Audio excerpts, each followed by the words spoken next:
राहु का राशि परिवर्तन 30 अक्टूबर को मध्यम गति से मीन राशि में और केतु का कन्या राशि में गोचर हो रहा है। और वास्तविक गति यानी कि जो ट्रू वैल्यू वाली गति है उसके अनुसार 29 नवंबर के दिन यह मीन और कन्या राशि में आएंगे। इस वीडियो में जानिए राहु और केतु का राशि परिवर्तन आपके लिए कैसा रहेगा। मित्रों नमस्कार, मैं हूं सुधाकर पुरोहित, आपका ज्योतिष मित्र। ज्योतिष डिविनेशन में आपका स्वागत है। इस वीडियो में हम बात करेंगे 1.5 वर्ष के बाद राहु और केतु राशि परिवर्तन कर रहे हैं। ज्योतिष में यह एक महत्वपूर्ण इवेंट माना जाता है और इन दोनों ग्रहों का राशि परिवर्तन आपके लिए कैसा रहने वाला है ये इस वीडियो में बताया जाएगा। तो अपनी राशि के फलों को जानने के लिए पूरा वीडियो देखिए। और अभी तक आपने हमारा चैनल ज्योतिष डिविनेशन लाइक, सब्सक्राइब या फॉलो नहीं किया है तो जरूर कर लीजिए ताकि आपको ऐसे ही वीडियो प्राप्त होते रहें।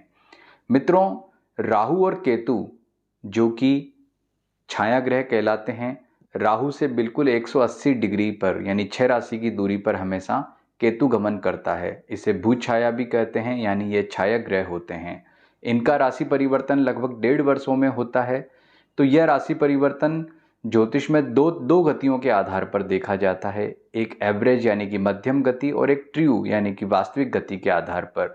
तो मध्यम गति के आधार पर राहु का राशि परिवर्तन 30 अक्टूबर को हो रहा है। राहु मीन राशि में और केतु कन्या राशि में आ रहा है। और वास्तविक गति यानी कि जो ट्रू वैल्यू वाली गति है उसके दृष्टिकोण से 29 नवंबर को यह परिवर्तन होगा, यानी कि राहु मीन राशि में आएगा और केतु कन्या राशि में आएगा।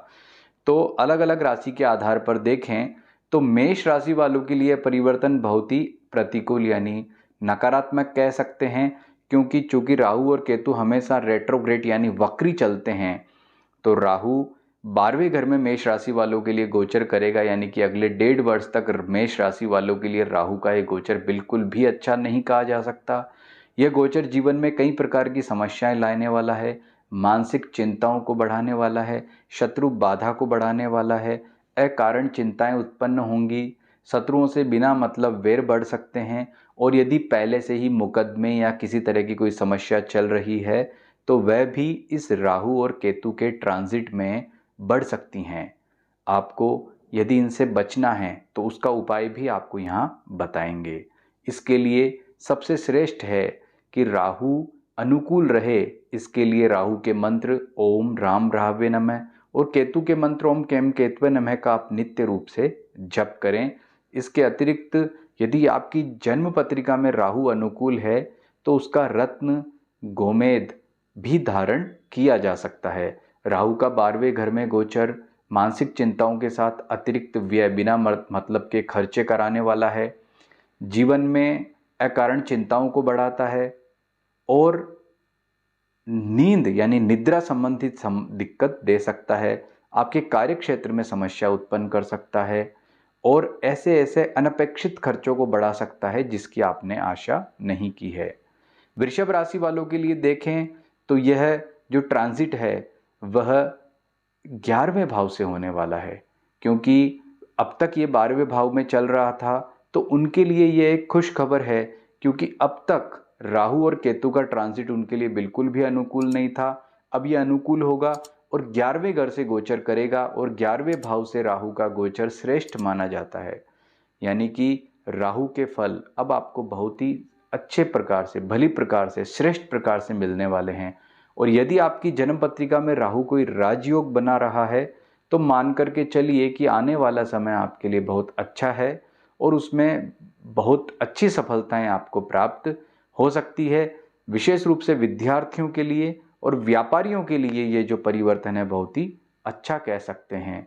राहु के फलों को और अच्छा बढ़ाना चाहते हैं तो उसके रत्न गोमेद को धारण किया जा सकता है। मिथुन राशि वालों के लिए राहु का जो गोचर है वह अब 10वें भाव से होगा, यानी 10म भाव से राहु गोचर करेगा और जो केतु है वह चतुर्थ भाव से गोचर करेगा। तो यहाँ पर जो केतु है उसका गोचर चतुर्थ भाव से इतना अच्छा नहीं है। हालांकि ये गोचर सामान्य है, लेकिन पहले की समान जो श्रेष्ठ फल प्राप्त हो रहे थे वो अब प्राप्त नहीं हो पाएंगे। तो केतु की अनुकूलता के लिए आपको ओम केम केतवे नमः मंत्र का नित्य जप करना चाहिए। राहु की अनुकूलता के लिए उसका रत्न धारण किया जा सकता है, बशर्ते आपकी जन्म पत्रिका में अनुकूलता हो। यह आपकी पारिवारिक सुख में समस्या दे सकता है, कार्यक्षेत्र के दृष्टिकोण से अच्छा रहेगा, व्यापारिक लाभ के दृष्टिकोण से भी अच्छा कहा जा सकता है। तो केतु के ओम केम केतवे नमः मंत्र के अतिरिक्त भैरव जी की नित्य पूजा उपासना करें। इसके अतिरिक्त भगवान गणेश की उपासना भी अच्छी रहेगी। तो ये आपके पारिवारिक सुख को नकारात्मक रूप से प्रभावित कर रहा है। इसकी वजह से परिजनों में आपसी मतभेद रह सकते हैं, समस्या हो सकती है। कर्क राशि, कर्क राशि वालों के लिए राहु का ये गोचर सामान्य फल वाला रहेगा। अब तक दसम भाव से गोचर हो रहा था, अब नवम भाव से गोचर होगा, और नवम भाव से जो राहु का गोचर है वह सामान्य फल वाला रहता है। उसके फल ना तो इतने अच्छे होते हैं और ना ही इतने खराब होते हैं, लेकिन फिर भी अधिकतर मामलों में फल अच्छे नहीं कहे जा सकते। यह बाधक ग्रह का कार्य करता है, यानी आपको प्रत्येक कार्य में सफलता के लिए अब अतिरिक्त परिश्रम की आवश्यकता रहेगी। तृतीय भाव का केतु हमारे स्वभाव में कई तरह के नकारात्मक परिवर्तन को लेकर के आता है। इसकी वजह से बेवजह शत्रुता होती है, लोगों से अकारण समस्याओं का सामना करना पड़ता है, पारिवारिक सुख को भी ये प्रभावित करता है और कई मामलों में इसके अच्छे फल भी प्राप्त होते हैं। तो अनुकूलता के लिए आपको हनुमान जी की पूजा उपासना करनी चाहिए और ओम राम रावे नमः का मंत्र जप करना चाहिए। बशर्ते अगर आपको कोई दिक्कत होती है तो ये उपाय करें, वरन आपको इस तरह का उपाय कोई करने की ज़रूरत नहीं है। यदि आपकी जन्म पत्रिका में राहु अनुकूल है तो ऐसी स्थिति में आप गोमेद, या फिर केतु अनुकूल है तो उसका रत्न भी धारण कर सकते हैं। सिंह राशि, सिंह राशि वालों के लिए यह जो राहु का ट्रांजिट है मीन राशि में हो रहा है, यह बिल्कुल भी अच्छा नहीं कहा जा सकता। कारण कि अष्टम भाव से राहु ट्रांजिट करेगा और अष्टम भाव का जो राहु का ट्रांजिट है सबसे नकारात्मक माना जाता है। यह आपके जीवन में अकस्मात समस्या उत्पन्न कर सकता है, आपके पारिवारिक सुख को, स्वास्थ्य सुख को और आर्थिक क्षेत्र को भी प्रभावित कर सकता है। तो इसके अनुकूलता के लिए आपको ओम राम रावे नमः मंत्र के जप तो करने ही चाहिए। इसके साथ ही राहु की जो कारक वस्तुएं हैं, जैसे कांसे का बर्तन, जो शनि से संबंधित जितने भी दान हैं, काली वस्तुएं हैं वह, और राहु के जितनी भी कारक वस्तु हैं उनका दान आपको शनिवार के दिन करना है। और ये जब तक राहु 1.5 साल में आपकी राशि में नकारात्मक रहेगा तो आप लगभग प्रत्येक वर्ष 11 शनिवार जो राहु की कारक वस्तुएं, जैसे अभी सर्दी आने वाली है तो कंबल का दान आप कर सकते हैं, कांसे का बर्तन का दान कर सकते हैं, कुल्थी की दाल का दान कर सकते हैं, मछलियों को दाना डालना आपके लिए बहुत अच्छा रहेगा। तो राहु का मंत्र और दान ये करने से आपको काफ़ी अनुकूलता रहेगी। और इसके अतिरिक्त आप हनुमान जी का और भैरव जी का पूजन करेंगे तो उससे भी श्रेष्ठता रहेगी। कन्या राशि वालों को प्रसन्न हो जाना चाहिए, क्योंकि राहु का गोचर जो 8वें घर से नेगेटिव था, नकारात्मक चल रहा था, वह समाप्त हो गया है। क्योंकि राहु सप्तम भाव से और केतु लग्न से ट्रांजिट यानी गोचर करने जा रहा है, और यह आपके लिए बहुत अच्छा है, जो आपको विभिन्न प्रकार की समस्याओं से बचाने वाला रहेगा। बहुत ही सकारात्मक फल कारक कहा जा सकता है। यदि आपकी जन्म पत्रिका में राहु अनुकूल है तो आप राहु का रत्न धारण करके इसका लाभ ले सकते हैं। यह आपको कार्य क्षेत्र में, व्यापार में और जीवन के अनेक क्षेत्रों में लाभ देने वाला है। यदि कोई पिछले दिनों स्वास्थ्य संबंधी समस्या रही है तो अब शीघ्र ही आपको उसका निवारण देखने को मिलेगा। लेकिन केतु लग्न से ट्रांजिट कर रहा है, थोड़ी दुर्घटनाओं की संभावना बनाता है और आपके पारिवारिक सुख को प्रभावित करता है। तो उसके अनुकूलता के लिए ओम केम केतवे नमः मंत्र का जप करें और भगवान गणेश तथा भैरव जी की पूजा उपासना करना आपके लिए बहुत ही अच्छा रहेगा। तुला राशि, तुला राशि वालों के लिए बहुत ही प्रसन्नता का विषय है, क्योंकि राहु अब 6ठे घर से और केतु 12वें घर से ट्रांजिट करेगा, जो कि राहु की सबसे श्रेष्ठ स्थिति कही जा सकती है। राहु का ये ट्रांजिट आपके जीवन में बहुत ही श्रेष्ठ लाभ को लाने वाला है। यदि कोई शत्रु है तो उसका विनाश करेगा, अगर कोई बीमारी चल रही है उसे समाप्त करेगा। कुल मिलाकर के राहु का ये गोचर आपके जीवन में बहुत ही श्रेष्ठ है। और यदि आपकी जन्म पत्रिका में राहु बहुत अच्छा है तो आप उसका रत्न गोमेद धारण करके इसका और अधिक लाभ ले सकते हैं। यदि आप एक साधक हैं जो साधना कर रहे हैं तो ये दशा आपके लिए बहुत अच्छी है। यदि आप किसी रोजगार प्राप्ति के लिए प्रयास कर रहे हैं या व्यापार नहीं चल रहा है या जीवन में किसी भी तरह की समस्या है, कोई शत्रु परेशान कर रहा है, तो हर दृष्टिकोण से यह दशा आपको बहुत ही श्रेष्ठ फलकारी रहने वाली है।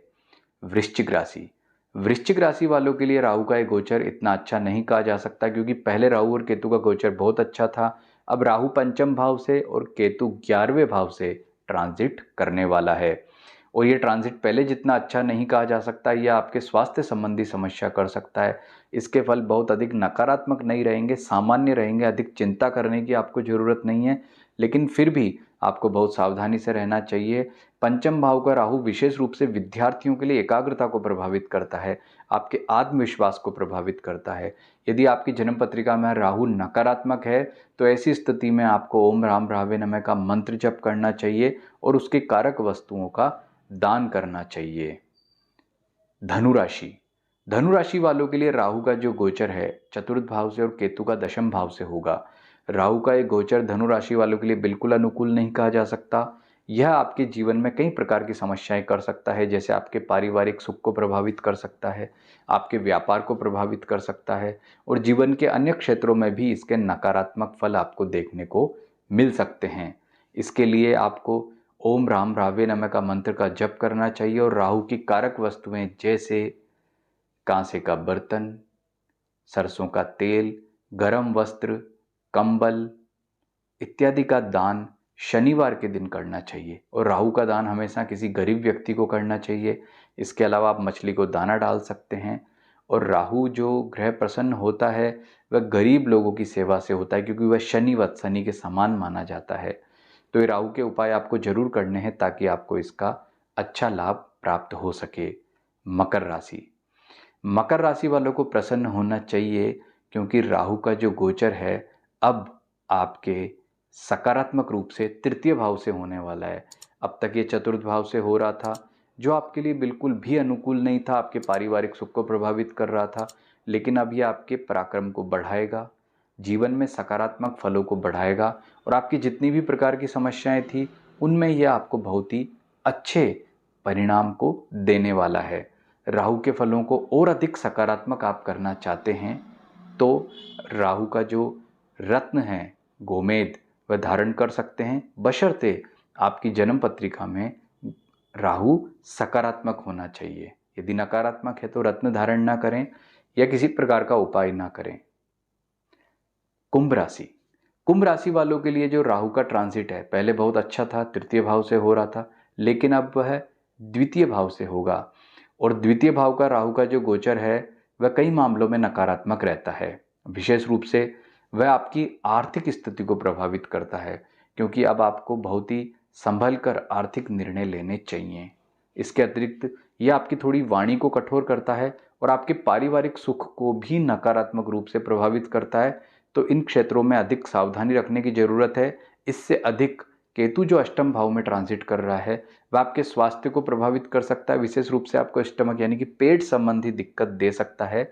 तो केतु ओम केम केतवे नमः का मंत्र का आप नियमित रूप से जप करें, और केतु के अनुकूलता के लिए भगवान गणेश और भैरव जी का नित्य पूजा उपासना करें, और केतु की जो कारक वस्तुएं हैं उनका गुरुवार के दिन अगर आप दान करेंगे तो यह आपके लिए बहुत ही अच्छा रहेगा। मीन राशि, मीन राशि वालों के लिए राहु का ये गोचर अच्छा नहीं कह सकते, क्योंकि राहु अब आपकी राशि से ही गोचर करने जा रहा है। अगले 1.5 वर्षों तक ये आपकी राशि में ही रहने वाला है।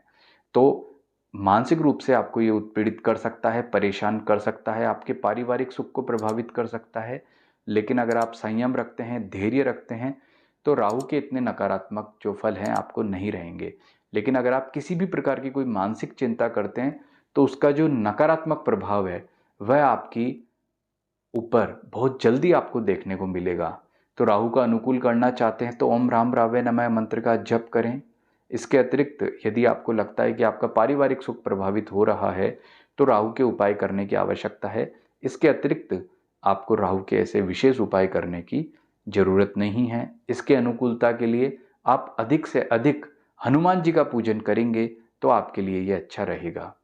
यह राहु और केतु का जो गोचर है आपकी जन्म पत्रिका के अनुसार व्यक्तिगत रूप से आपके लिए कैसा रहने वाला है, ये जानने के लिए आप हमारे संस्थान ज्योतिष डिविनेशन में संपर्क कर सकते हैं, क्योंकि ये जो राशिफल बताया है ये सभी राशियों के आधार पर बताया है, लेकिन व्यक्तिगत रूप से ये फल ऐसे ही घटित हो ये आवश्यक नहीं है। तो ये जानने के लिए आप हमारे संस्थान ज्योतिष डिविनेशन में संपर्क कर सकते हैं। नमस्ते।